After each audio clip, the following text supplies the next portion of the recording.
भयंकर शिकारी। बऱ्याच काळा पयलींची गजाल। एक गांव आशिल्लो आनी गांवा लागसार एक रान आशिल्लें। त्या रानांत एक शिव रावतालो। शिव उपाशी आसतना तो गांवांत वचून पोशिल्ल्या जनावरांची शिकार करतालो आनी शेतकाराक हानी करतालो। ह्या शिवाच्या त्रासा फुडें सगळे गांवचे लोक थकले।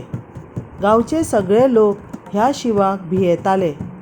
सगळ्या गांवच्या लोकांनी विचार केलो आनी कोण शिवाक मारतलो ताका इनाम दिवपाची मान्यताय दिली। तेन्ना गांवांत एक शिकारी आयलो आनी ताणें शिव मारपाचें आव्हान मान्य केलें। पूण शिकारी व्हडलो शूर नाशिल्लो, पूण तो धाडसी जावपाचें नाटक करून रानांत गेलो। तो शिवाचें पांयचिन्ह सोदपाचो यत्न करपाक लागलो। शिकारी भोंवत आसतना ताका जंगलांत एक लाकूड कापपी मेळ्ळो। शिकाऱ्यान ताका विचारलें, तुवें शिवाक पळयला? लाकूड कापप्यान म्हळें, चल हांव तुका खरोच शिव दाखयतां। तें आयकून शिकारी भियेलो। आतां शिवाचें दर्शन जातलें ह्या कल्पनेनूच तो कडकडलो।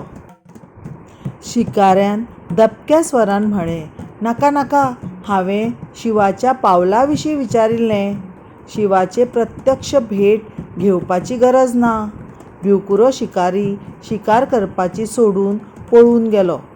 देख, सदांच खरें उलोवचें।